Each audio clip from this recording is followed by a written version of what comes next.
all for, whoops, okay. Thank you all for joining today on a topic that, on the one hand is very timely. On the other hand is one that we're totally inundated with. So if you watch any news, any channel, we get constant updates. And one of the things I'll be talking about is the kind of unprecedented media coverage of this situation in Ukraine. And it'll be interesting to see what plays out through the media. The media jumped in, I think, when everybody thought this might be a short situation, maybe with a bad ending, but short anyway. And so all of the media outlets get their people over there. And then the other side of the media story, I think, is that Zelensky and his people have been very savvy in taking control of the messaging of the war. Not that the messaging that they present is wrong, but it's just very powerful. And that they have opened up to the Western media. And so you have these daily reports, these selfies from Zelensky and all. And so there's an environment in which the media just is feeding. If you remember back to the Iraqi wars, we had reporters that were embedded. Jill's brother was embedded with CNN at one time in Iraq. And you would get the reports from the American military. It was going forward, but nothing like these on the scene reports from civilian areas. And I think the Ukrainians have been very good at opening that up and taking control of that. We need to recognize that fact, though, that this is something that's coming very strongly from a media driven from the standpoint of the American side. And it's also going to be interesting to see how long the American media keep that up, because they have such a strong presence now. But anyway, which is to say that we have a lot of information on what's happening on a day-to-day report. It's almost like the weather report. And I don't mean that in a flippant way, but when you think about it, we get weather report every day, and then tomorrow it's a different one, but we still get glued into the weather report, the next one coming. And that's kind of where we are right now with the media with Ukraine. But I don't think we always get maybe the perspective. So what I would like to do is share with you for a little while bit of what I see as maybe a perspective on, if I can get it. Do you see that? Is that up on the screen? Okay. Yes. Yes. Okay, good. So if people will mute themselves or be muted, then I'll go through this. And then I'm really interested in what people's thoughts are on this at this stage of the game. So Putin's Russia and the Ukraine war. How did we get here? How will it end? Neither of those questions can be answered very definitively. Obviously, the second one, how it will end, but even how do we get here? There's some objective facts and there's some subjective speculation for how it got to this point. And why doesn't it advance? Hang on, here we go. So for people of our generation, that sounds better than of our age, doesn't it? People of our generation, we lived through, and it's interesting when you get to our age and then you realize that what we lived through in our younger years is now history. It's in the history books, makes us feel old. But I think it's worthwhile to go back to the Cold War, how all this got started in Europe. So if you remember the original Cold War after World War II, you had the Soviet Union taking the German surrender from the east to the west, the US and its allies from the west to the east. And you had then what emerged that was called the Iron Curtain, the Soviet zone, not just the Soviet Union, but the Soviet zone and the Western zone. And there was a name that probably you'll remember, George Kennan, who was with the US State Department in Russia. He wrote, and at first an anonymous, but didn't stay anonymous, article called The Sources of Soviet Conduct. It was first called The Long Telegram that he sent from Moscow.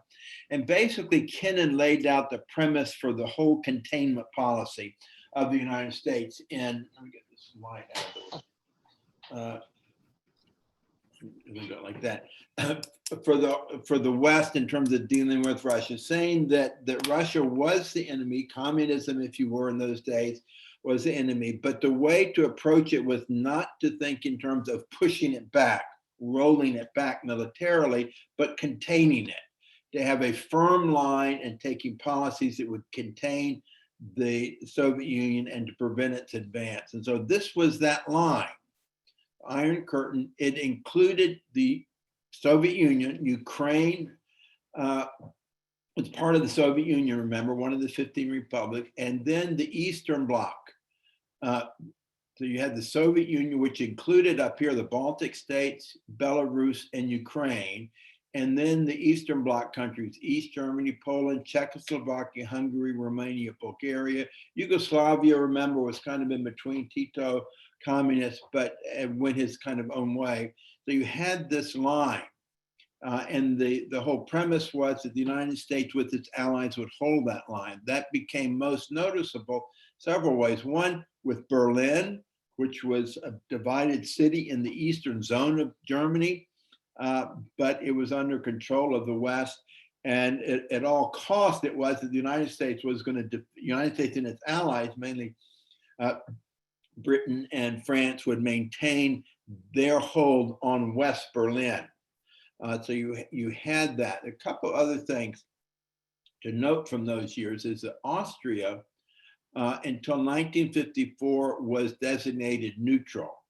And so it wasn't divided like Germany, but it was neutral. That the USSR and the United States agreed to be neutral in 1954. There was actually a treaty, and the two sides pulled out of Austria as an occupied area, and Austria then sets up as a neutral country. But this is what we grew up with, this idea of the Iron Curtain, containment, the two blocks. Now, you'll also remember that there were times when there were uprisings behind, we would call it the Iron Curtain. So in 1956, it was Hungary.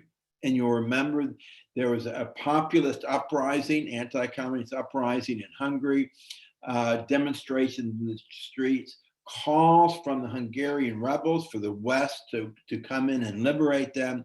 Instead, the Russian tanks came in and reestablished the Soviet rule. Similarly, in Czechoslovakia, remember the Prague Spring, it was called, in 1968, similar kind of uprising, similar calls for action from the West that were not that went unheeded, because the policy was, this was the line. We were not going to let them, being the Soviet Union, come over that line, but neither would we go over that line. So there was a stability, and it was fueled in part by the nuclear standoff of each side having these devastating nuclear weapons, the unknown for what might unleash the use of nuclear weapons, and that the deterrence then becomes a way of keeping the nuclear weapons under wraps. So we had this kind of stability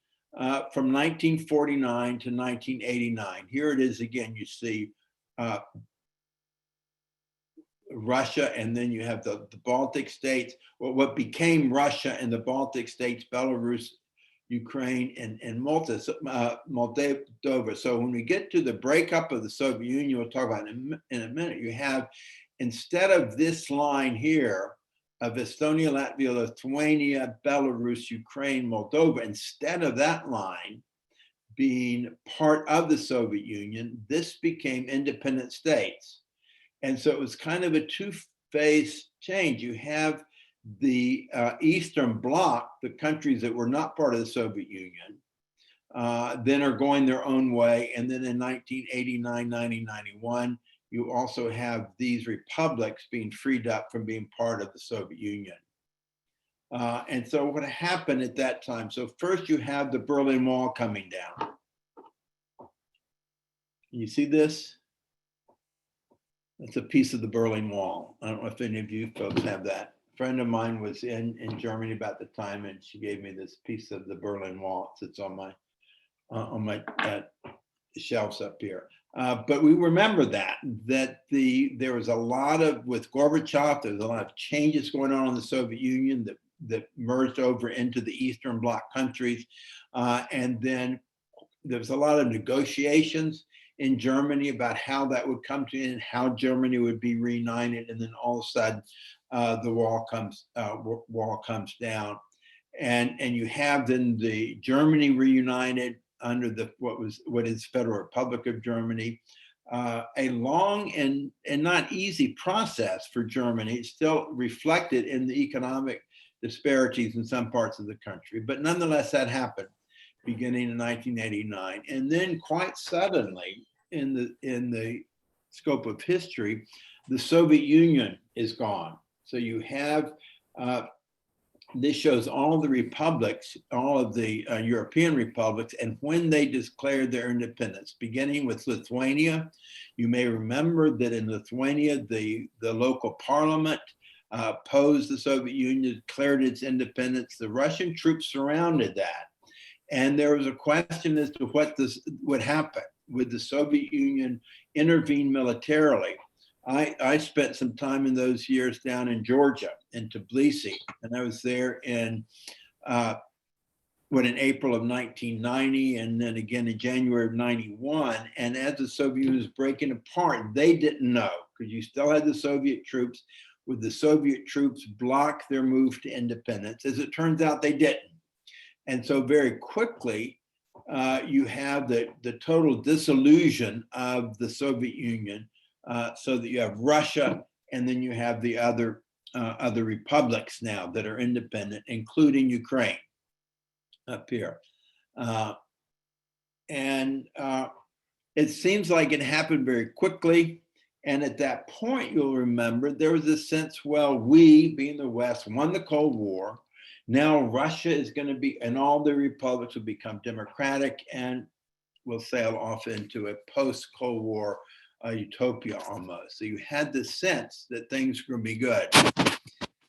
And along with that, you have what I call here the West moving east. And that took place under two big umbrellas in Western Europe. On the left, you see NATO's expansion. And there's some disagreement these days about whether the US made commitments to Gorbachev that were later broken. So the Russians, Putin and others, will say that when the Soviet Union broke up, that the West made a commitment that it would not try to get the former republics of the Soviet Union into NATO. And there's some disagreement on this. I was looking, there's some messages back and forth. This is in the Bush 1 administration in Germany about what, and Secretary of State Baker said that the U.S., when Russia pulls out, would not move 1 inch to the east. Now that was before the Soviet Union broke out, and so from the American side, they say he's referring to Germany. But others are saying, no, that meant into the Soviet Union. In any event, in the 1990s, NATO did expand. And so you have in two significant ways. The first is the former Eastern Bloc countries that were not part of the Soviet Union, but were part of the Soviet bloc. But then you had also 3 of the 15 republics of the Soviet Union joining NATO, the Baltic states. These are small states, and they were incorporated into the Soviet Union only in the late 30s, early 1940s. So didn't have the depth of historic connection with the Russian Empire. But nonetheless, that was part of what had been the Soviet Union, and it was brought into the NATO, under the NATO umbrella. Then the shaded areas here, one is Serbia, which is a different case. We won't talk about that right now. But you have Ukraine and the Republic of Georgia, who said they would like to join. And NATO, the US and its NATO allies were kind of, well, maybe. Well, actually with Georgia, George W. Bush was kind of giving signals that yes, maybe they would join. after the Soviet Union, after Russia invaded Georgia briefly in 2004. Since then, the US and NATO have kind of pulled back from its invitation, but it hasn't said it would not invite Ukraine to join NATO. They've asked to join. It seems pretty clear to me that there was no way that Ukraine would be invited to join NATO. This is before the war, anytime soon. But there was that clear westward movement of NATO. The same with the EU. So you had the expansion of the European Union to the east as well. And this becomes very significant with Ukraine. In my view, probably more significant than the NATO question. This again shows the NATO expansion, the original NATO countries, the ones that were added in the 90s up to 2009, and then Ukraine being the big candidate one shown here.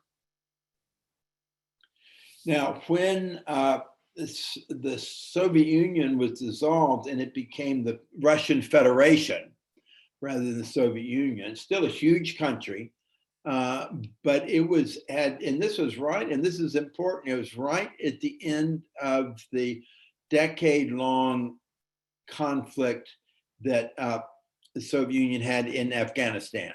And so they're pulling out, and the Soviet Union was weakened by that war, really. And you had the collapse of the Soviet Union under Gorbachev, and then Yeltsin was seen as the first kind of democratic, he wasn't a very attractive kind of leader, but on the West, maybe this will be the beginning of democratization in Russia. But the 1990s are considered a lost decade in Russia. The economy after the collapse of the Soviet Union, remember the Soviet Union was based on an internal economic system. And once that's gone, the whole really platform or foundation for the economy has to change. It changed in a kind of bizarre way with these oligarchs. You privatize all of the big enterprises that have been owned by the government. Now they're owned by private enterprises, and the economy just collapsed.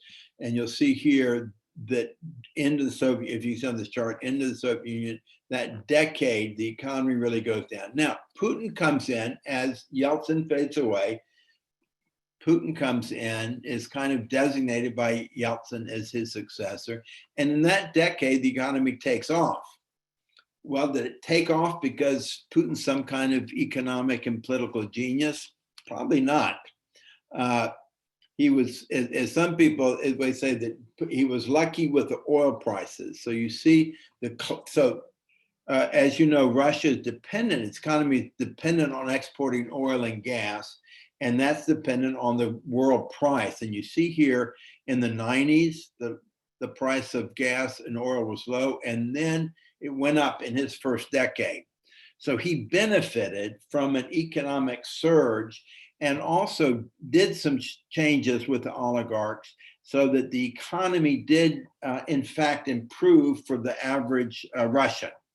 So in the first decade that he's in power, the Russians really liked him because things were getting better.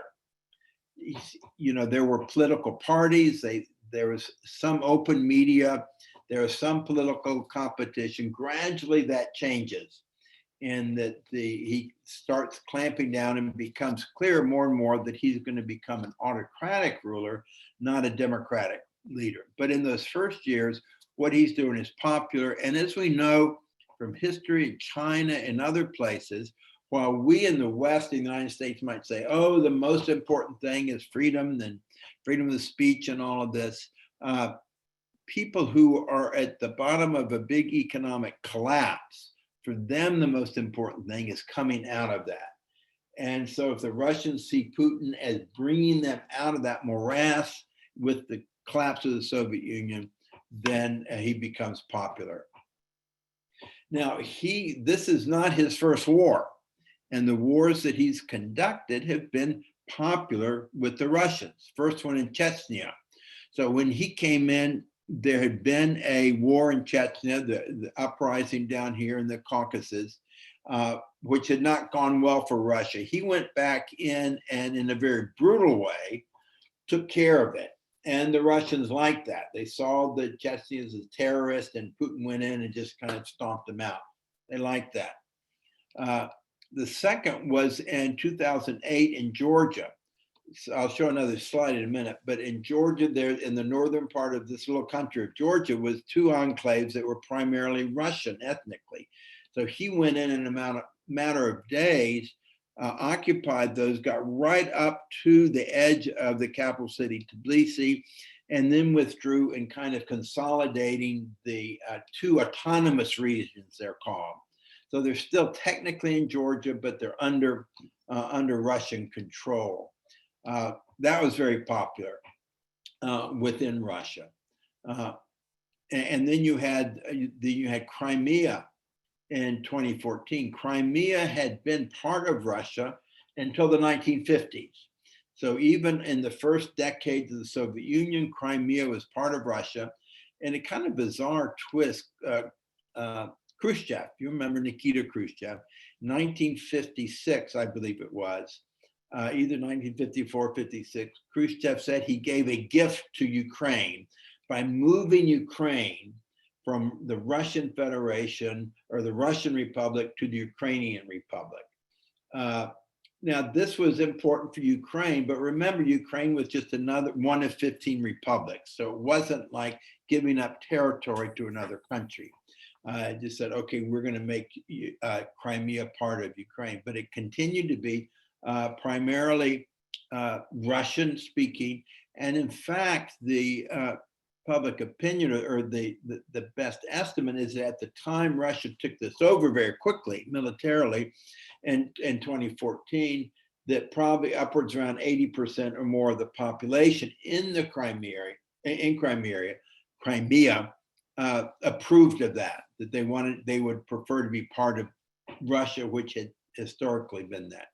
Then in Syria, Russia's military, mainly from devastating air attacks, destroying the city of Aleppo, but all of these turns out were popular within Russia, either because what was done was popular or because the way it was presented, probably a combination of both. And so then you come to the recent one. This is really the fifth one, but we'll see in a minute that is a very different outcome.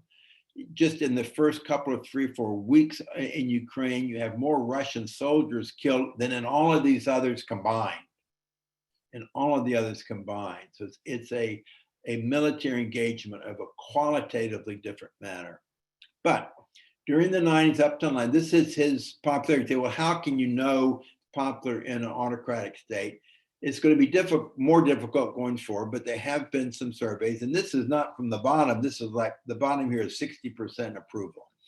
So it shows up and down, tracking things going on, but the peaks have been when there have been military engagements. But it appears that this one is different. Do you remember that was that first 2 or 3 weeks that this reporter runs on the scene, on the stage, in the TV studio, while there's this popular evening news broadcast holding this sign, "No war," in English and in Russian, and she's quickly arrested, but was just given a minor, or at least initially, just given a minor fine. And so there have been protests in Russia.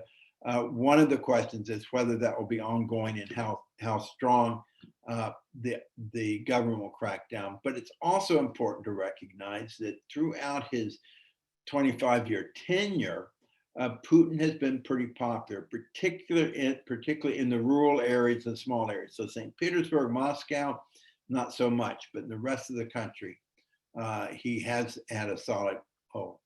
But who is this Vladimir Putin? When the war began, it was all these things. Is he crazy? Is he going to start a nuclear war? Is he, has he changed? What's going on with him? Well, no, he got his start as a kind of mid-level kind of KGB analyst. He developed this image of big macho. Remember the pictures of him riding bareback on the horse.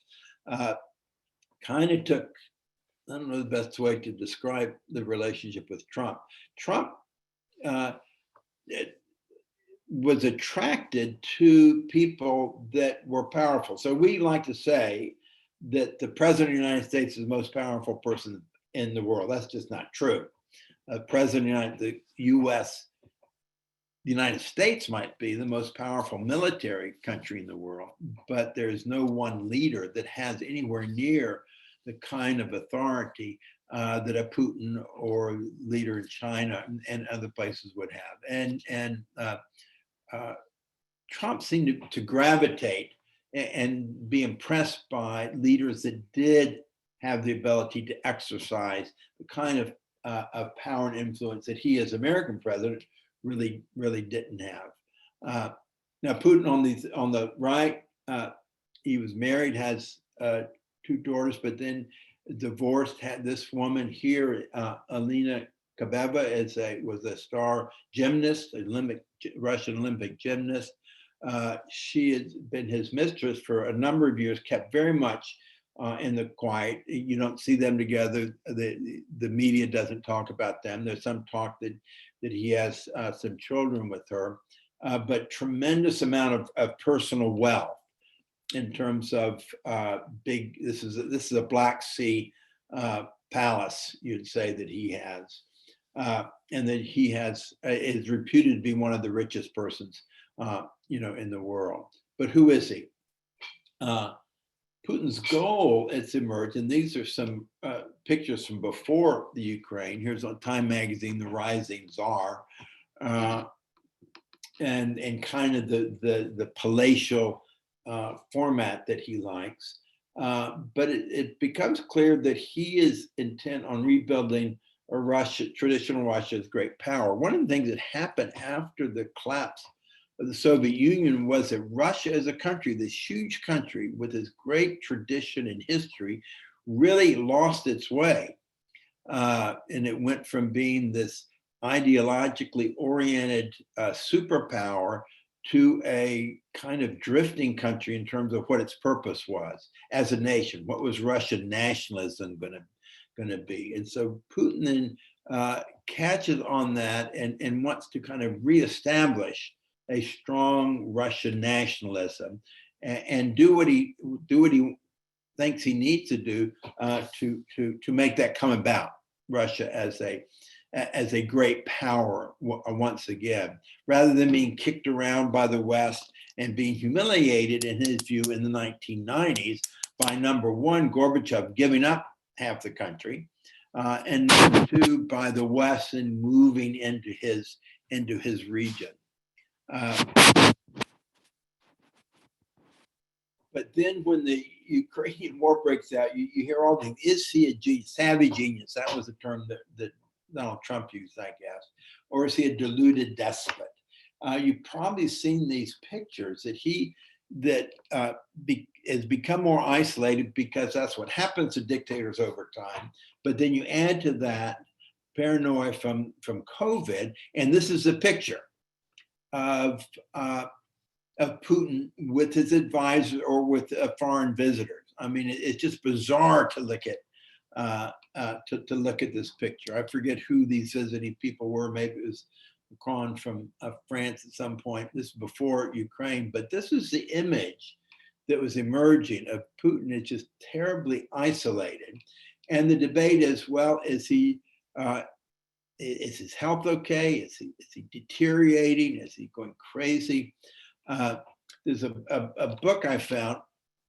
Well, here it is here, Weak Strong Man, The Limits of Power in Putin's Russia, by Timothy Fry. Very interesting book, because and this was written right before, I guess, Ukraine, but writing about Putin as a strong man, makes a case that Putin needs to be understood mainly not as a unique Russian kind of despot, but that he fits into a pattern that you can find with other autocrats. And he identifies several different types of autocracies. One is like military, where the military takes over. Another is you have an ideological, where you have a party, or you have a personal autocracy. And he said that's what has happened in Russia. You've gone from a kind of institutional totalitarian state with the party in charge, is what you have to a certain extent China. But with Putin, it's just him. There really is not a strong institutional structure where the power comes. You know, if he was going to leave the scene, who would succeed him? There's no built-in successor, because the personal autocrat, unless it's set up to be a family hierarchy, is not going to designate, follow. And it's not unique to Russia, that you have in other countries. Let me see, there's one part here. Says, facing a disorganized opposition, the ruler rides an economic boom to popularity. That's what happened with Putin, which he then uses to dismantle courts and legislatures, intimidate the free press, and discredit political opponents as foreign agents. That's what Putin does. With some nuances for local context, this story would be familiar to observers of Turkey, Venezuela, and Hungary, to name just a few. Many popular narratives lead us astray by failing to consider the ways that are features common to autocracy shape Russia. So he's saying, understand Putin as an autocratic leader. Don't get distracted by the question of, is he crazy, or is he somehow unique? But part of what happens, he argues, is that as decades go by, the autocratic leader gets more and more isolated because of the fear of who's out there that might try to usurp him. And he says the autocrat has to balance two really competing things. One is to keep around him people that are happy, in Putin's case, the military and the oligarchs. On the other hand, you have to have a certain level of popular support so that you don't have a revolution. And he was able to do that, both of those, for a while at least, and his first wars were popular. Now in Ukraine, you start with the question that as an independent country from the 1990s, it's a very large country, 45 million people, the largest probably land mass in Europe for a country. So a huge country, not a little country like the Baltics, front and center, big country. And it's gone back and forth in terms of what direction it was going to take as an independent country. Elections, pro-Russia, anti-Russian. There was a pro-Russian president who was driven out of office in February of 2014 in what was called the Maidan Revolution. And so this then sends a signal to Putin that Ukraine now, forget about NATO. NATO will be decided by NATO, but within Ukraine, they make a very clear signal that they're going to move west when it comes to their political orientation, in terms of taking democracy serious, and also in terms of their economics. And they're going to orient to the west. And this was seen as a direct challenge to Putin. What's that? February 2014. 1 month later, Russia invades and annexes Crimea. So these two go together. Ukraine making a very strong statement in its internal politics that they really are emerging as an independent European country oriented to the West, outside of the orbit of Russia. And Russia's response very quickly to going quickly and annex Crimea. Now, as I said, Crimea had been part of Ukraine only since the 1950s. It was majority Russian speaking, and majority welcomed becoming part of Russia. And very quickly, it's a done deal. The West imposes some economic sanctions, says, no, Putin, that's a bad thing to do, but it's done deal.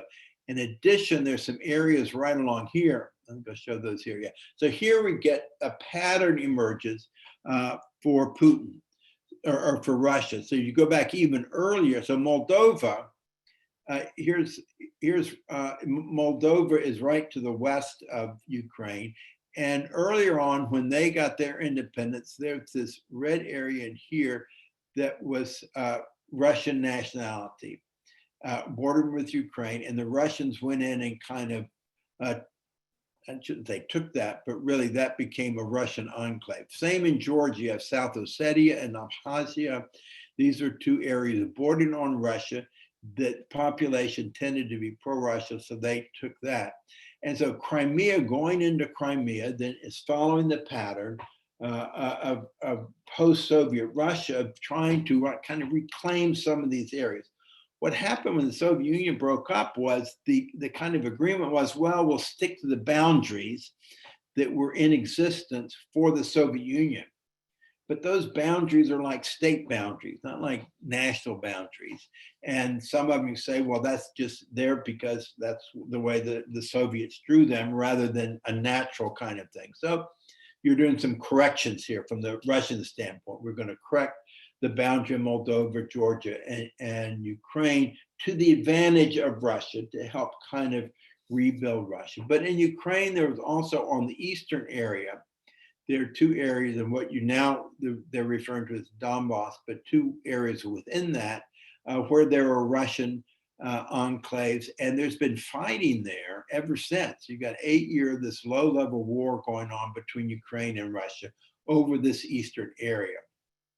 It's important to know this background with Crimea, and then this area here, and the fact that these are not linked by land. Russia has this bridge here and has Russia linked here, but there's not, you have pro-Russian here and you have Russian annexed here.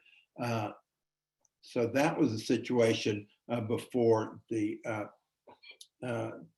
recent invasion. But then you also have another dynamic. You have very unlikely comedian. I've seen some of his things on TV that are funny in terms of the stuff he did, this satirical stuff, and came from nowhere to be Zelensky to be the president of Ukraine. Then you have the kind of strange, bizarre stuff going on in 2020 with President Trump trying to lean on Zelensky and Ukrainians to dig up stuff on Biden and using that apparently as a lever with the military aid that was to go in. That didn't work. And so Trump then released the military aid later in the summer of 2020. But why would Putin launch a full-scale invasion now? I think there are a number of cases, a reason that you see at the bottom. I think all of these contribute to it.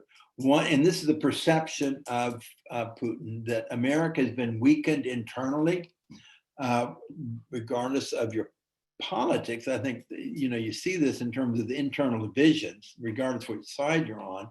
The United States is not very unified.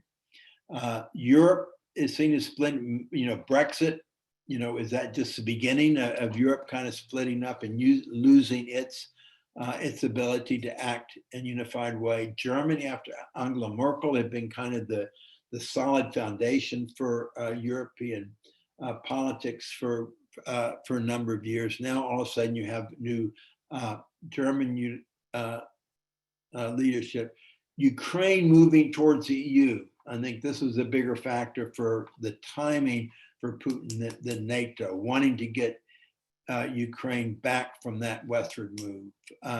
And also this idea of his vision of greater Russia. So I think these factors together, and who knows what else in terms of whether he felt threatened internally or was overly confident about his military, who knows? But I think all these different factors, nothing in here suggests that the reason he did it is because he's crazy.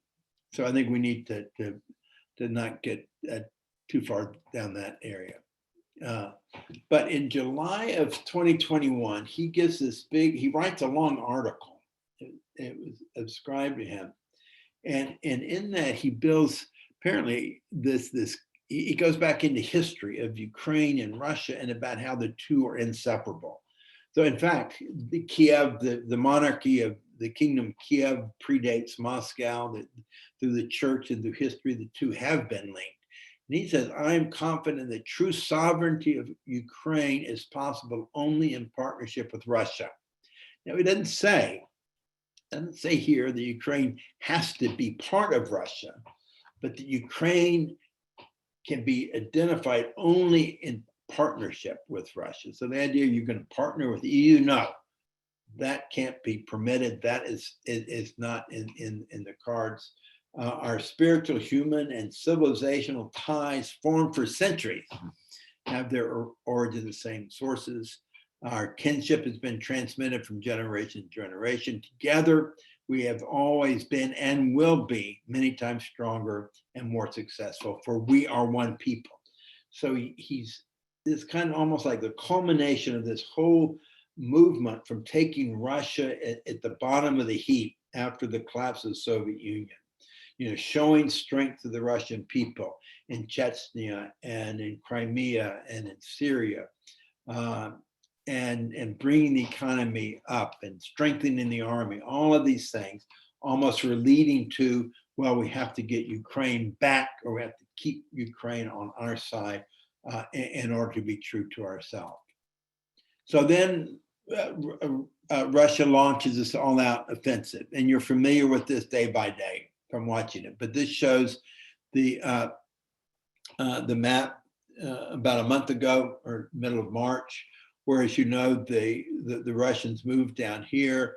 They're still trying to take some of this. This is the area that they've been contesting all along, and the move down here with an advance down here, and then into the Kiev. And Kiev is right up here, borders up here with Belarus, which is the other larger republic bordering Western Europe. That's been it's independent, but it's been very much pro-Russia. So Kiev up here, and so you had that tremendous offenses that came here. A lot of people felt that Kiev would not be, that the Ukrainians would not be able to hold Kiev, and anticipated some kind of collapse with the Russians putting some kind of puppet government. And it seems logical that this is probably what Putin expected. Now, from Putin's standpoint, kind of a bunch of things, nothing went right and a lot went wrong. First, his military apparently is not nearly as well trained and led as he expected. Just a total breakdown of communications and command and control and efficiency. That's number one. Number two, the unexpected from his side, maybe from our side too, unity and resolve of NATO. So you have NATO not intervening militarily with troops, but intervening militarily with a huge amount of military assistance coming across the border to equip a very motivated Ukrainian army. And that was the other part. So you have the lack of professionalism and success and certain weakness of the Russian army, the strength of the Ukrainian army, and the support from the West, both militarily and with the sanctions. So you have a unified response from the West. On the left, there's a slide. It's too small to see. And the point is, these are the military equipment and support that have been provided by all these countries. So it's a long list. And on the right is a list of the first group of weapons that have been sent over there from the US, 800 million. So there's a couple of $1 billion worth of equipment that have been sent by the United States. So you get, and it's important to keep this in perspective, because I think that the media almost gives more attention to the fact that the Ukrainians are complaining about what they don't get, rather than emphasizing what they have got. Because there's been a tremendous amount of equipment that has enabled, quite surprisingly, the Ukrainian army to really kick the Russians out of around Kiev. This is a picture, I didn't know about this. Is called a switchblade drone. Okay, so this is a drone that's fired out of a tube. Its wings open up, it can fly around, and then they call it a kamikaze one because it can go in and then destroy a tank or destroy a group of soldiers or others. So all kinds of very sophisticated weapons. And originally they had a lot of surface to air, these shoulder fired missiles that could be fired at particularly helicopters and incoming missiles, but not so much for the higher up planes. Now they're getting anti-aircraft systems from Slovakia. It's very interesting that the Ukrainians have, their army is trained in using the old Soviet era equipment, but so is Poland and Slovakia and other countries there. So there's, and this, remember, this happened very quickly. And the military is a huge bureaucracy. So to so quickly be able to say, okay, we're going to send a Russian-built Soviet-era surface-to-air missile system from Slovakia over to Ukraine because they know how to use that. And then we're going to shift a Patriot system from the US to replace that in Slovakia. I mean, this is in the press. You see, it's like this is like, you know, ordering, you know, a hamburger. This is something that takes a lot of coordination at the international level, and it's been important because it's enabled the Ukrainians to keep going.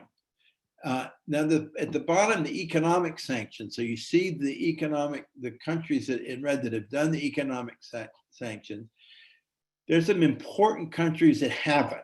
So the thing on the sanctions is that they will hurt Russia. They'll also hurt whoever is doing the sanctioning because it breaks up the globalization that we've come to expect. We've come to expect the economies and the efficiencies that come from globalization. Start breaking that up and you lose those economies and prices will go up.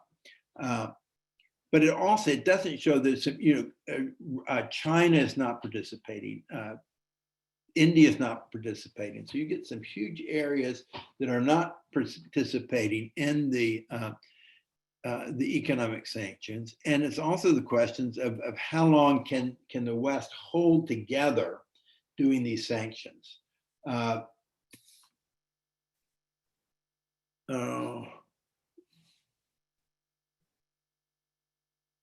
Because once the unity, and again, I think that and looking at the West and what Biden has done, the surprising ability of the West, led in part by Biden administration, to get this kind of unity in NATO to have the sanctions. So people complain about, well, but the Germans haven't sanctioned on the oil. Well, Europe is dependent much more on Russian oil and gas. It'd be tremendously disruptive to embargo that, but they did close down the big new pipeline they were doing. So Europe is making some pretty big sacrifices from their perspective, more than probably than we are, but it's on their border. And so they are rallying around it, but will that unity stay? So here we are again, once there was war with unpredicted and huge consequences. The thing about any war is that regardless of what the planners say, there are things that happen. So in what's happening in Ukraine, one, we have a tenth of the country now has left the country, maybe more, and maybe another 10 or 15% internally displaced. So you have a huge refugee crisis in Poland and Hungary, maybe particularly in Poland, where you have more than 2.5 million refugees overnight, almost, in a few weeks, and how to take care of those. And what we don't know is that, and so the US is going to take more refugees, but we have to recognize in the short term, a lot of those refugees are hoping to go back sooner rather than later. But you have refugees. One that's interesting is the number to Russia, and there are reports that there are people being forced to go to Russia against their will as well. But so you have a huge refugee crisis. Then you have the emergence of information about atrocities. And here's where we see this. This is one of the impacts of the media I was talking about earlier. You've seen the pictures. I didn't want to put those pictures up, but you have this town outside of Kiev that's just devastated with the civilian casualties and this great uprising from the West. You know, it is terrible, but that's what war is. And I think we have to be careful about, you know, what our expectations of war are. When there's a war, in modern war, then civilians get devastated. We don't know the number of that have been killed in the southern part, in the eastern part, but in the northern part, they're saying so far, they're reporting about 1,800 civilian deaths. Well, in the first 3 weeks of the US invasion into Iraq, there were about 10,000 civilians killed. So we have to be a little careful, I think, about this, or the expectation somehow. It also, to me, emphasizes the importance of ending the killing. So you talk about what's the end game, how do you get to the end? It's that you can't get away from the reality that as long as the war is going on, you're going to have this kind of killing take place. The other thing is a looming food crisis that Russia and Ukraine account for a quarter of global grain exports, well, and also fertilizer and others. So you have the interruption of a tremendously important source of food in the first instance for North Africa, but then globally. And so you have, in addition to the refugee crisis, the atrocities on the ground in Ukraine, you have the potential for a global food crisis. And now you have the coming battle to the east. Victoria mentioned this as we were starting. Putin's put in a new general that's known to be he was what's called the butcher of none of Baghdad, of Aleppo or something, that he's been, is known to just come in and be very harsh. And so putting in a new general like this suggests that Putin's saying, okay, that those guys didn't do it. I'm gonna put in someone and tell him just to go ahead and go in and be tough. And we don't know what that's gonna look like. It's interesting. You see up here is where the Russians have been pushed back. It's a tremendous achievement for Ukraine and for its allies. Okay, so it's not just Ukraine making this possible, it's NATO making that possible with the support of this given. But now you have all these, you have Crimea, and then you have the area that's been under contest, and then between here is where where a lot of the fighting has been, where Russia is clearly trying to establish a connection here between Crimea and this. So in terms of a geopolitical, just looking at it from what Putin's done in the past, it's almost like this is what might have been expected for Russia to try to carve out part of Ukraine. Now, his stated goal to start with was not that. It was that Ukraine in its entirety had to be friendly to Russia. If not part of Russia, friendly to Russia. It appears now that may have been, he may have had to force to change that. That would be that he's going to liberate this part of Ukraine. So I could see a kind of the evolving of the motivation, which then also allows for the evolving of what's considered success. To be, well, if Russia could claim success if it liberates these traditionally maybe pro-Russian areas. Now, one thing that's interesting is that when Russia takes over Crimea, it really removed from the democratic context in Ukraine the strongest pro-Russian segment of the country. So on the one hand, Russia gets Crimea. On the other hand, it loses its strongest support base in the country. So how far should the US go? If Putin keeps attacking and Ukraine keeps defending, okay? So on the one hand, I'll talk about the no-fly zone in a minute. What if there's chemical weapons? And then some talk about that. Do we need to be concerned that Putin might use tactical nuclear weapons? And then the segment in this country that's saying, why do we get so upset about Russia taking what is probably in a sense belongs to Russia? So you get these questions arising about the US response. Now, it's interesting here that, again, the media, I'm not going to blame the media, but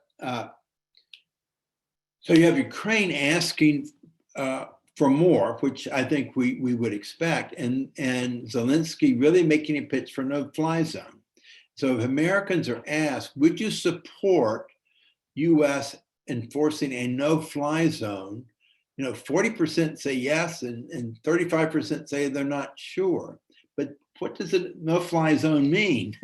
It means going to having an air war with Russia. They say, would you support or oppose US enforcing a no-fly zone, which would mean the US would shoot down Russian military planes, triggering a war between US and Russia. Then it shifts. People say, no, no, no, we don't want that. No-fly zone, we want that. Shooting down Russian planes, no, we better be careful. And so the Zelensky and Ukraine have been very, very smart in using the no-fly zone as what seems to be a kind of ego. Why can't you give us a no-fly zone, guys? But it's not that easy for the West, which has drawn its own red line and saying NATO is our red line. We will support militarily Ukraine, but we're not going to engage in active fights. We have the question of how strong are the sanctions. I mentioned all the countries that haven't supported the sanctions, and so the question is how much bite is this going to have over time? And then the other question, very timely this week, is will the Western unity hold? And this is something, again, that I think is underplayed in the American media, is the significance and the significant achievement the US had in providing leadership to get NATO together. But will that hold? So last week, I don't know if you can see there, Hungary's Orbán won re-election. He's a very conservative, was kind of a little bit pro-Russia. He's nationalist, so has stayed with, so far, with NATO, but could that be a weak link? And then you have the upcoming French presidential elections where Macron is considered to be slightly ahead of Marine Le Pen, who's a very, very conservative side. Now, I've seen some polls that show that it's not as close, that he probably will win, but that's coming up, pretty soon, runoff April 24th. So we'll know soon. But this, again, just suggests that we can't take for granted that the West will have the kind of unity. If that unity breaks down, I mean, think about where how do we get all this stuff in there? That has to go through Poland and Hungary. Who's taking care of the refugees? Poland and Hungary. So it's not insignificant. What about war crimes? Now, if you look at the definition of war crimes, clearly that's happening, but I think it's a little bit of a distraction to talk about bringing Putin to task, as a war criminal. There's a war going on, and that war at some point has to come to an end, and it will come to an end only with some kind of agreement that involves Russia, and unless something happens that involves Putin. The best case scenario, in my view, is that there would be some kind of ceasefire. You're not going to get a treaty tomorrow. You're not going to get a long-term agreement tomorrow. But if you could get a ceasefire with, say, the Russians in control down where they control, Ukraine in control. Remember, in Korea, there's basically been a ceasefire for 70 years, or at least since 1953, where the shooting stopped. The two sides are there. There's never been a treaty reuniting the two Koreas, but there's been a live and let live situation. Sometimes it's volatile, sometimes not, but the killing was stopped in 1953.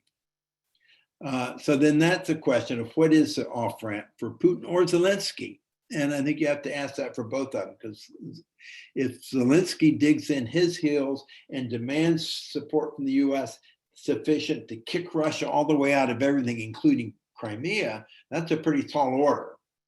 The potential is that, and we've seen some of that in the talks that they've had, is that the kind of compromise would be from the Russia side to accept a neutral Ukraine, which would be, in terms militarily, that Ukraine would not become part of NATO, and that would be their kind of victory, that Ukraine would not be part of NATO, but would be an independent country.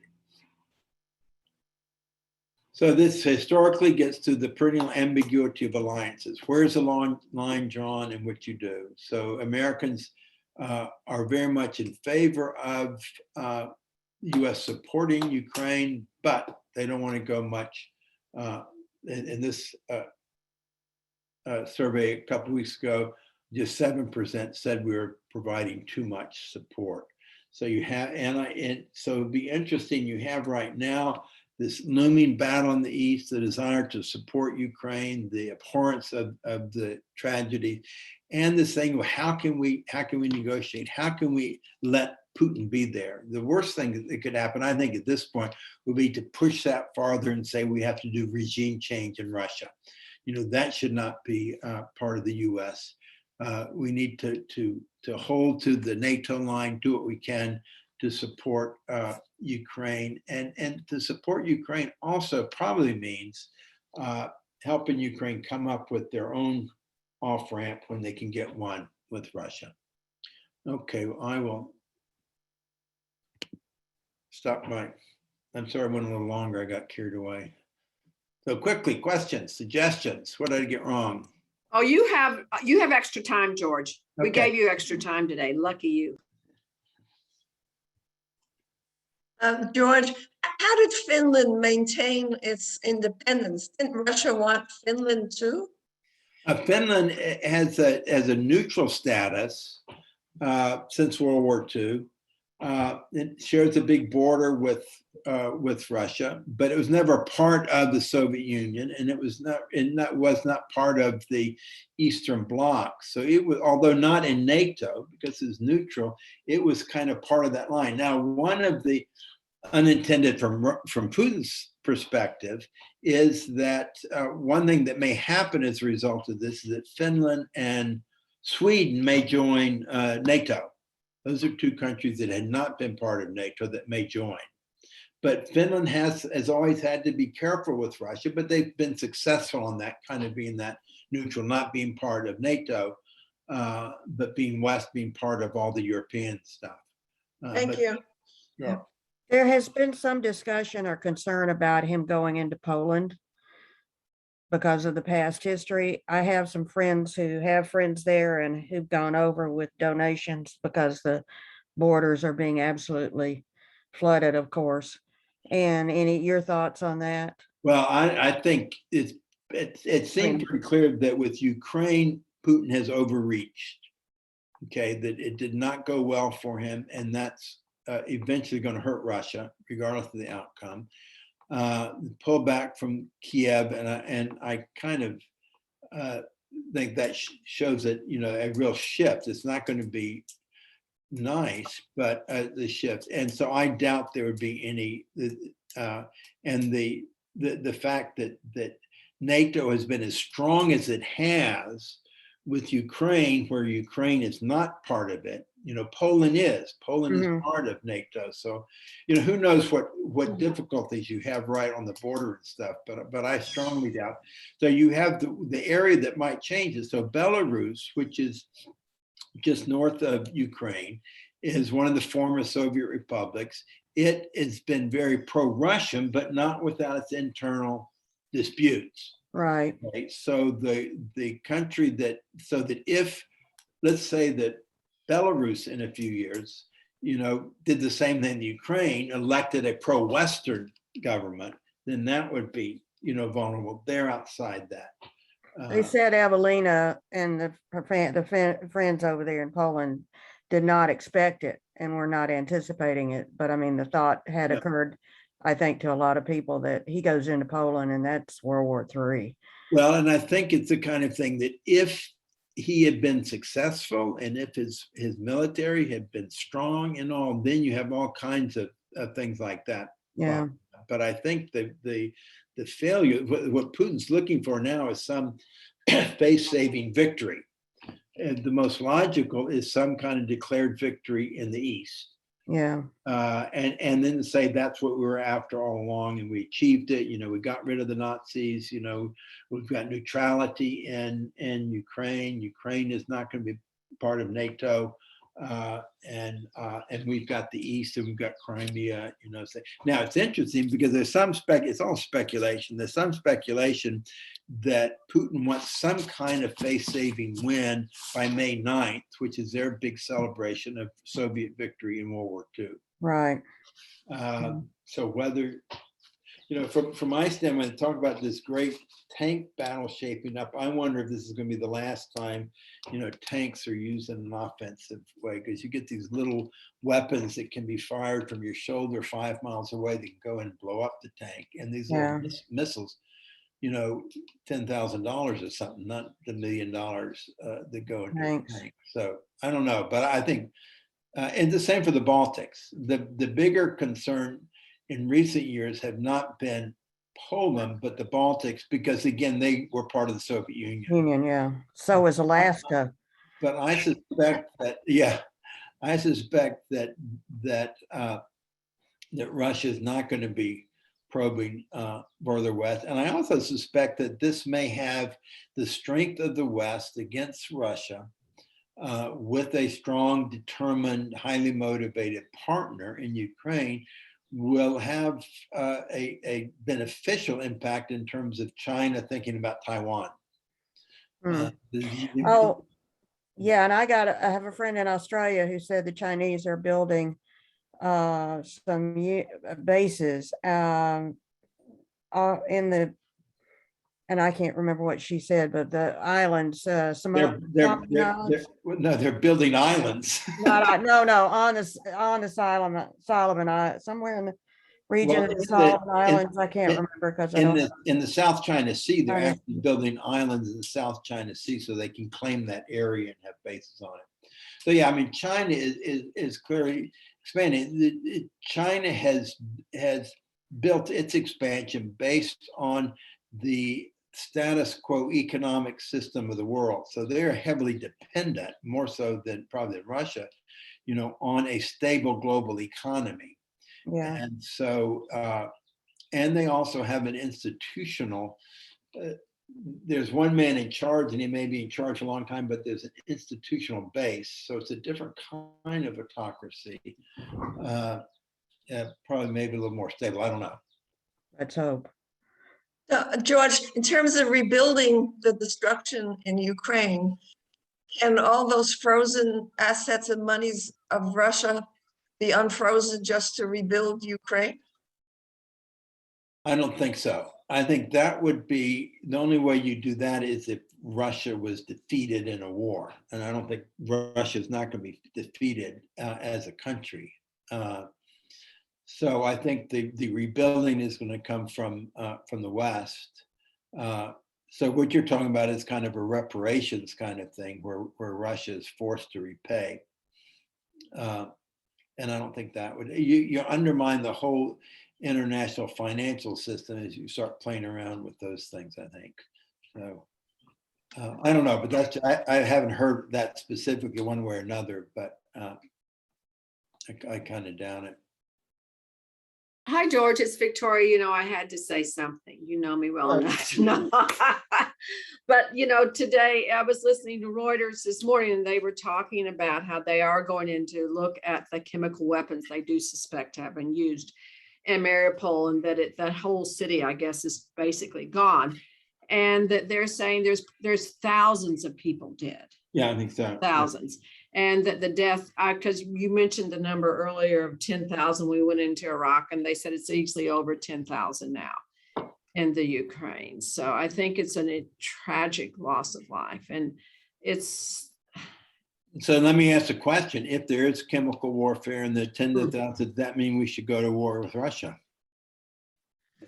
That would be the question that would have to be answered, because that's what NATO and the UN. I'm asking you the question. You're asking me? Well, I hate to say, and you know me, George, I don't believe in war, but I'm also an Army brat, and there's a part of me that understands that war sometime has to happen. And I'm not saying that it should, particularly with chemical weapons, because they've used them in the past. The Russians have used chemical weapons in the past, and they've given them to other people to use as well. We know that. But I don't know the answer to that. My concern is that with Putin, we've got to figure out how to way to kind of stop him. Well, Because this isn't the only country he's done this in. And this is his second attempt in the Ukraine. We all know that history, so. well, I think we are stopping him. The question is how he gets off of this with the face-saving thing. That's where I think the war criminal, focusing on that at this point probably isn't helpful. Because there are you can identify some off ramps, as I said, unless, if we go back historically, if you look at the Korean War, so you had Korea was divided Right. after World War II, and there was the North Koreans supported by the Russians tried to change that by occupying South Korea. The US, to their surprise, came in and pushed them back all the way up to the China border. That's and right. then China intervened with 1 million troops coming in. That's right. And what did General MacArthur want to do? He wanted to go ahead. He wanted to move on. He wanted to use nuclear weapons against That's China. right. That's right. Okay, so and he was fired by Truman. Yes, he was. Because from Truman's standpoint, this was a limited war. America has trouble dealing with limited wars because Yes. as a democracy, for us to go to war, we want it to be for a big reason. You were going to save the world for democracy. We're going to eliminate these people. So the bad guys. And so we have the tendency that it's all or nothing. So the idea of fighting a limited war. Now, what happened in Korea ended up being a limited war, which probably was the best outcome given what was happening. So it ended up being kind of where it started, and it's been that way for 70 years now. But I think that was preferable, saying we got to get rid of Mao Zedong in 1953. That would be like saying, oh, Mao's a war criminal, Putin's a war criminal, we've got to go get rid of him. Now, if you roll forward to the first Iraq war, so what happened? Saddam Hussein invades Kuwait. And Bush 1 says, no, you're not. We're going to push you out. And so the US went in and very quickly pushes Saddam. And what did people say? You got to keep going. You got to get rid of Saddam Hussein. He's terrible. Bush 1 said, no. Truman lost the election. Bush lost the election. That's exactly right. Biden may lose the election because he's not going to war with Russia. But you have, and we had a no-fly zone in Iraq. Remember that? Yeah, I mean, well, we went to war with Iraq. But there was a no-fly zone in between the two wars. In between Bush 1 and Bush 2, there was a no-fly zone. Fighting in the north and stuff, but that was not against Russia. But then you look at Bush 2. So okay, Saddam's a bad guy, so we're going to replace him. Yeah. How did that work out? Well. So you have this idea of regime change because it's a terrible regime is not a wise foreign policy strategy in my view. And so we don't want, in my view, the Ukraine war to devolve into this thing of that the solution is for us to get rid of Putin. It's interesting. I was watching on TV. This one commentator was asked, "What are the chances that Putin would be overthrown?"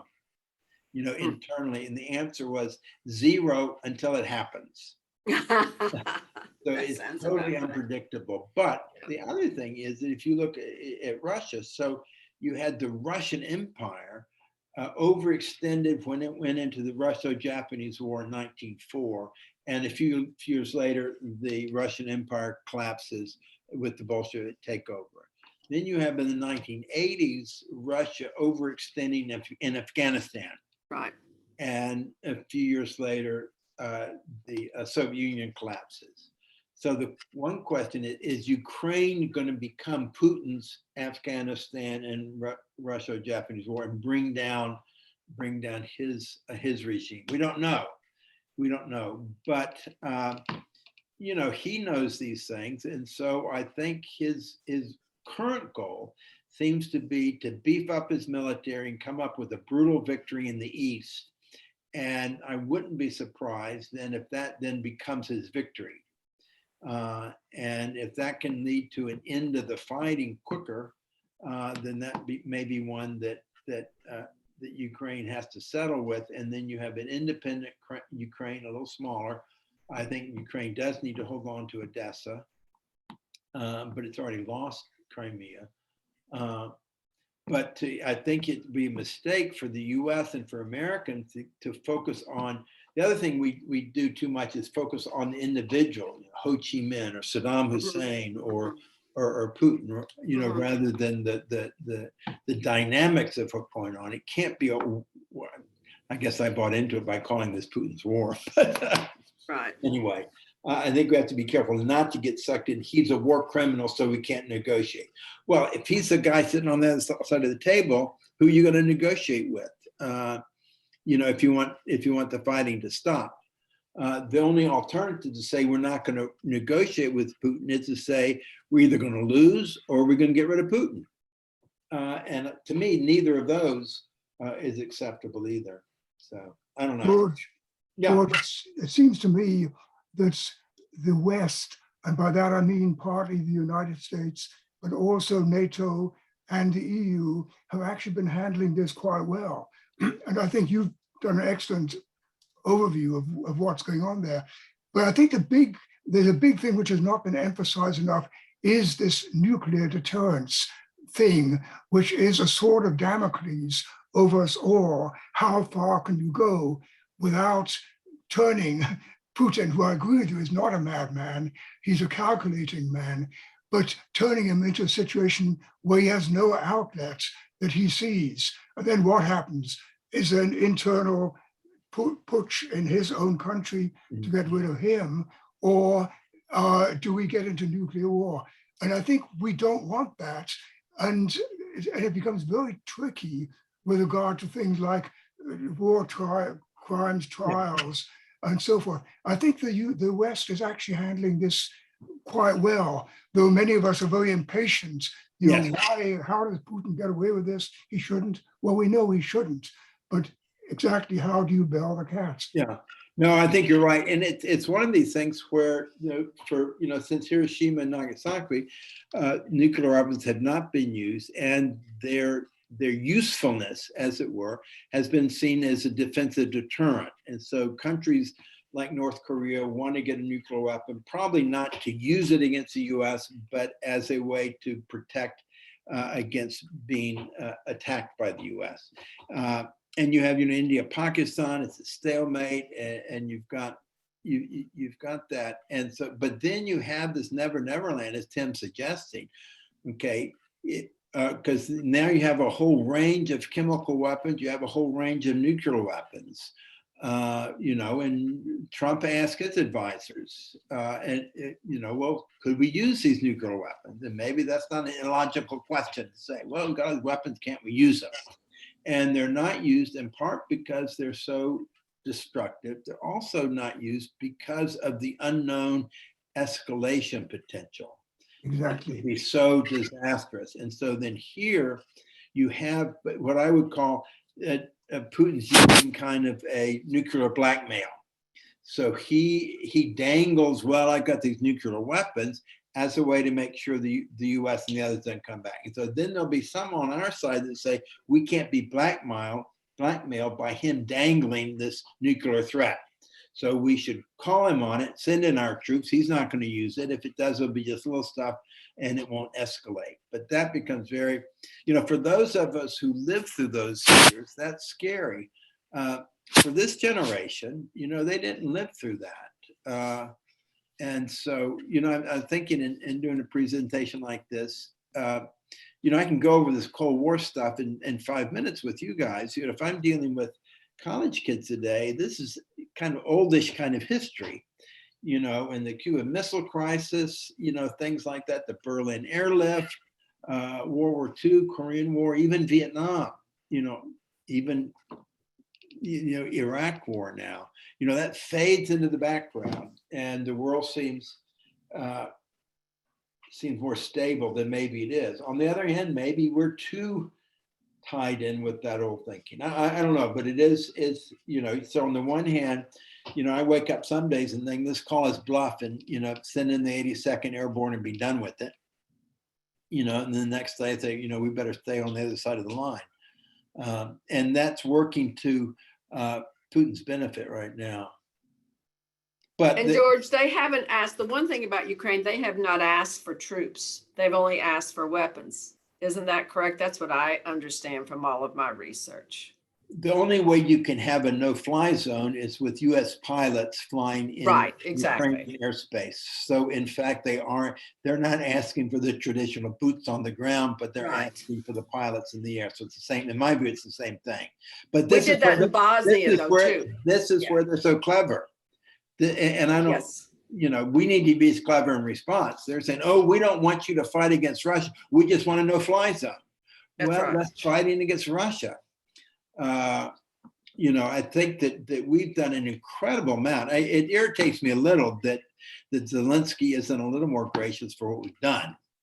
I mean, he will say thank you, and then he just goes on and on about what we're not doing. I think there'd be a stronger partnership if he would do a little more about all the that has enabled his people to keep it up. It takes both. And I think without this huge commitment, but then I saw another thing was that the cost of these things. So, we've given $2 billion, in armaments to Ukraine. When we were at the heyday of heyday sounds positive, height of the Iraq War, we were spending $500 million a week. I mean, the cost of this just incredible. it is. And this is expensive too. And right now they have the soldiers, they have the leadership, and we have a supply chain for them. I wouldn't be surprised if they don't find a way to get those MiG jets in there, but that's tricky too. And I think I get irritated with the press when they don't pay any attention to what it takes to do what we're doing. And so they'll ask the Secretary of State, why aren't we doing more? And he'll explain very carefully what we're doing, but the press just glosses over it. I mean, what it takes, you could say, well, we should have done it before, blah. That's not the point. The point is, in the last 6 weeks, we've done a tremendous amount of resupply and upgrading the equipment of the Ukrainians. And we've done that with stuff we sent in directly. We've done it with these backfitting, now we're training. So today, apparently, we'll be training Slovakians on how to operate our stuff while they give the Soviet stuff to Ukrainians that know how to use that. And it may be you find a way to do that with the MiGs, from Poland. But I just think that the media focuses a little too much on these requests that come in without really dissecting them or without, giving credit for what's been going on. Well, George, we did have a no-fly zone in Bosnia as well as Iraq back in the day. I know it's a different, and I know that every war and every conflict's different. We all look at it differently. Iraq and Bosnia, we were on the aggression in one sense. So we went into Bosnia to put down a terrible, That's right. a terrible thing. But when we were, some of us Genocide. were in, but we did that by bombing the hell out of Belgrade. So you can't. You have to look at when some of us were in Belgrade on our river tour a couple of years ago, and they take by and they still will show, here's the buildings that were destroyed by, the American bombing, big library or whatever it might be. With Iraq and with that. So that's an example of where, here's the war crimes, we're going to go in and stop it. But you go in and stop it by killing people. In that case, we were able to maybe control it, and they got him to the war court. The other irony of this is we do all this stuff about do war crimes, but we won't join the International Criminal Court. We're not a member of it. Exactly. So we expect that people in Brussels to somehow bring these bad guys to justice, but no, we won't. And you know why we don't sign it? Why, George? Because we don't want to have a situation where someone might bring charges against us. And there are days that could happen. So anyway, and I don't mean to sound like I'm anti-Ukrainian, and not at all. I'm just concerned that somehow the way this sometimes gets presented, if it distorts it, then it's going to make it difficult to get to the best possible solution. Because as Tim says, the unity of the West is remarkable, and that needs to be the bottom line for moving forward. If you lose that, I mean, what if Poland decided it didn't want to let us do resupply to Ukraine through Poland, in Hungary? Then what are we going to do? So you have to have that front and center, and that's a sea change from Trump administration, when everything was bilateral and transactional, and playing down the importance of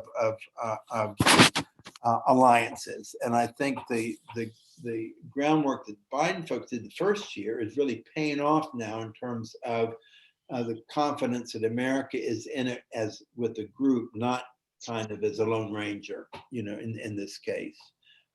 So that's the good part. And, the Ukrainians did a great job. The Russians pulled out, over around Kiev.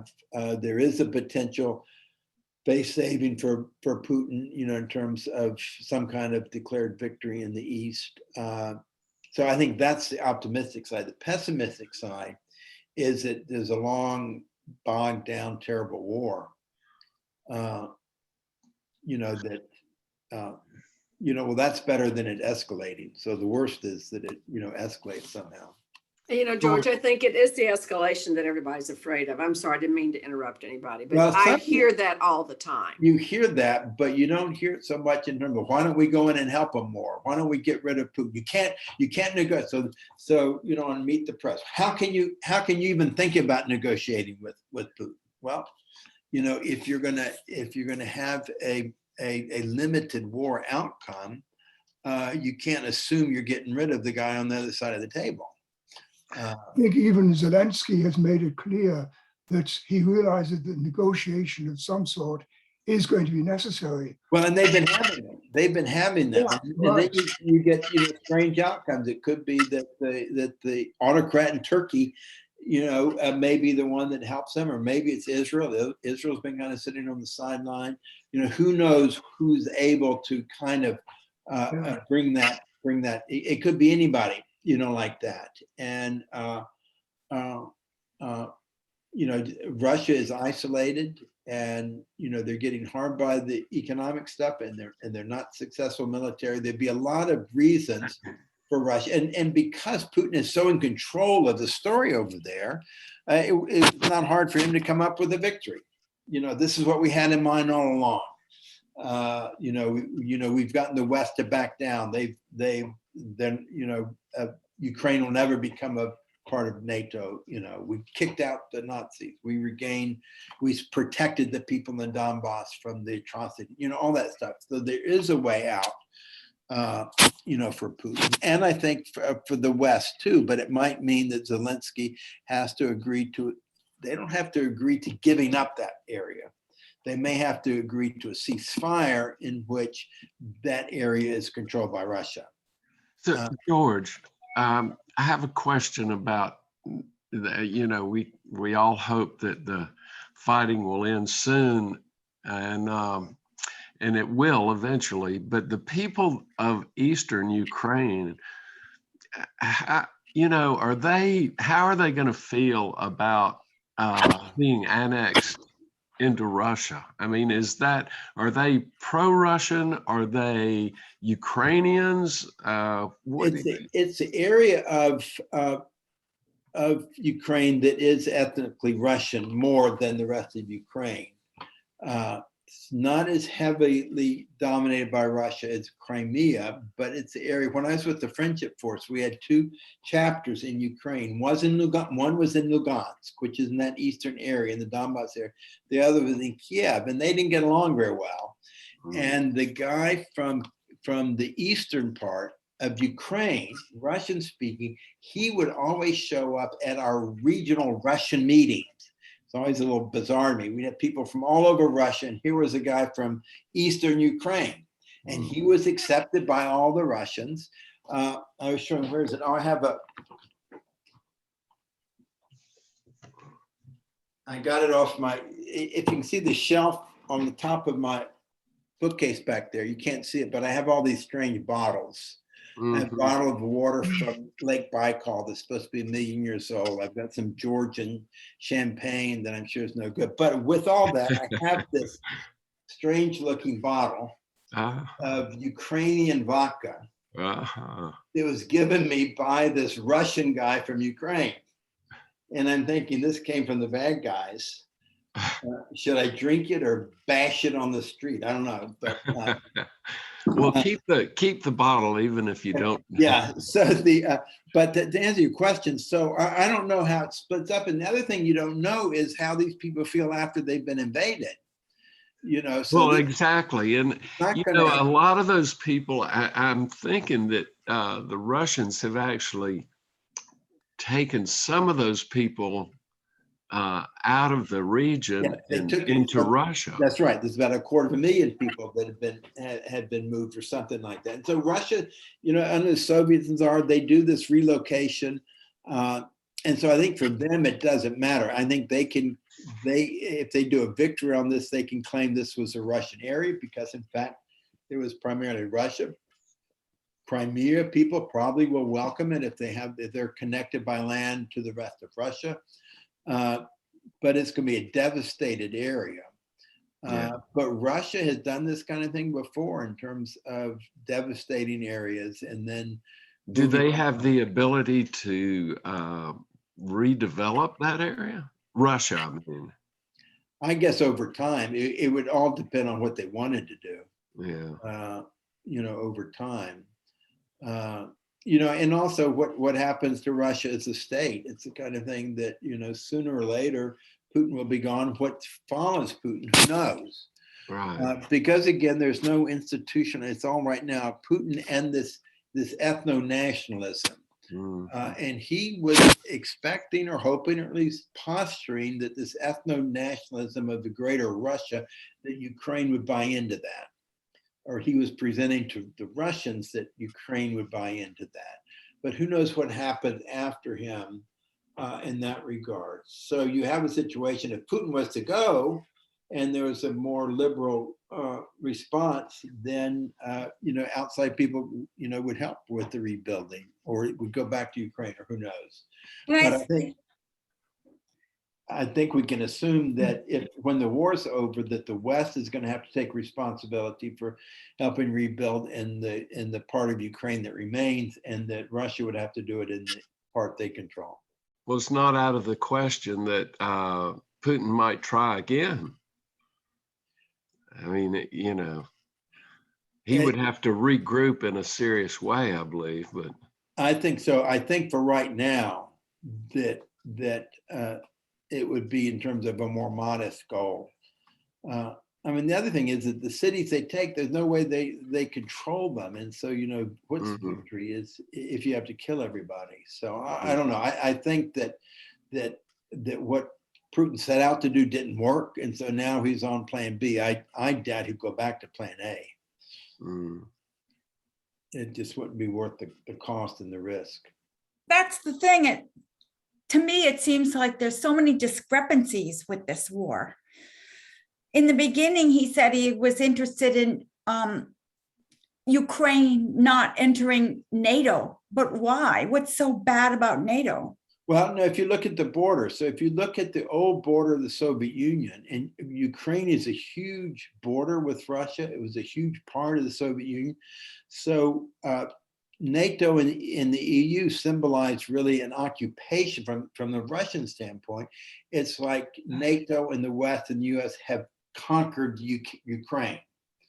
Okay, and if that traditionally was part of Russia, which it was for a while, then this is like an invasion. And so the US has always said that we will protect everything that's within NATO. And as NATO moves and you're getting closer and closer, then you would have NATO right with this huge border with the Russian homeland, and with NATO troops right up there against Russia, all along there. So, and that is from a Russian standpoint, with American troops on the edge of Russia would be seen as a threat.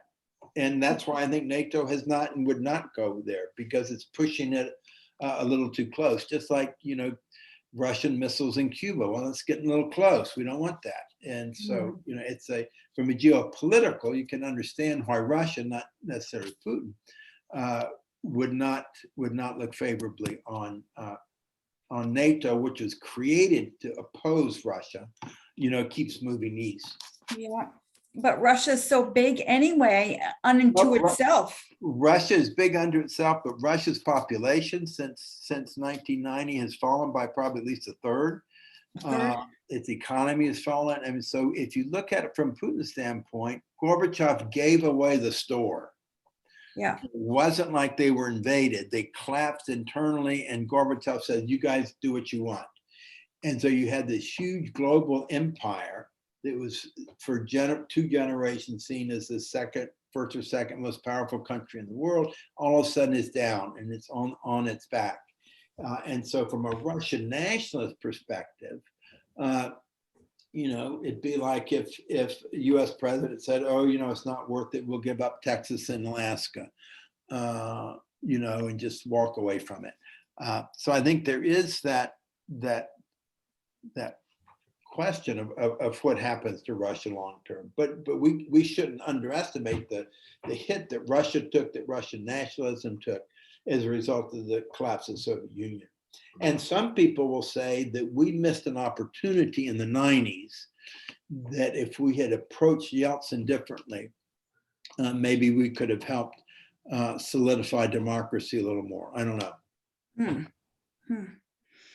Well, a third of the people have left, but there are other circumstances for that too. Like, it's rough living in Russia. It's so cold all the time, most of the time. No, people, they haven't left. The country was chopped up. So the population went down, not because people left, but because Ukraine, with its 45 million people, is no longer part of the country. Oh, yeah. So it was by the perspective of Putin, why did we give up Ukraine? That was part of our country. And then we said, okay, you guys don't have to be part of the country anymore. That was stupid, Putin's perspective. George, that's true, but there was in fact a decline in population, but not because people were leaving, but the conditions for living were bad. Their life expectation actually did go down, and the fertility went down because it's tough to raise kids. But that didn't happen only in Russia; it happened in Ukraine as well.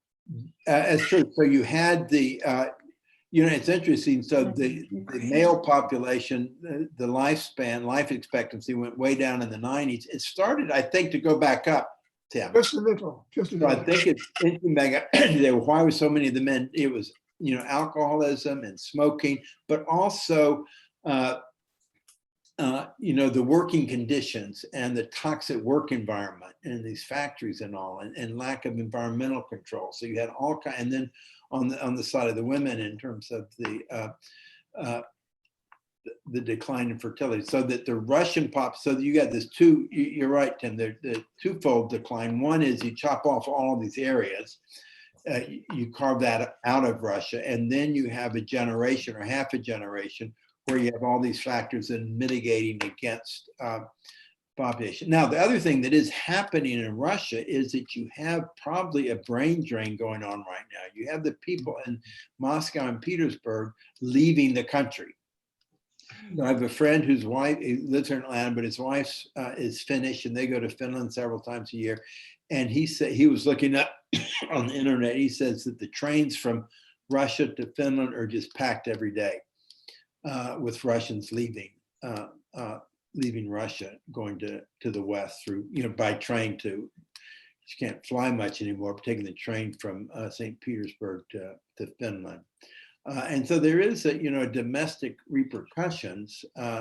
One of the issues that makes it a little tough is that the sanctions are hard to impose. They may be hard to turn off too. So then what becomes a basis for relaxing the sanctions? If they're a heavy stick to get Putin to back off, then how do you make them a carrot to get him to motivate him to back off? I don't know.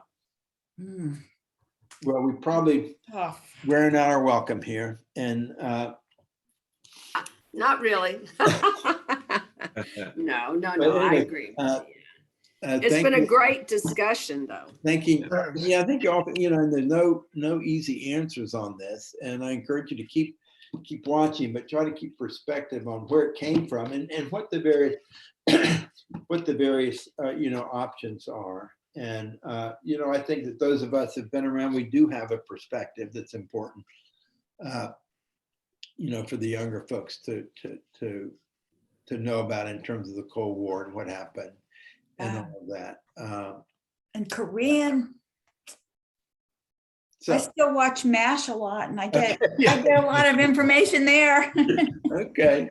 Well, no, Good. George, but maybe you'll come back and do a follow-up session as this progresses, you know, and I was things thinking the change same and there's. thing.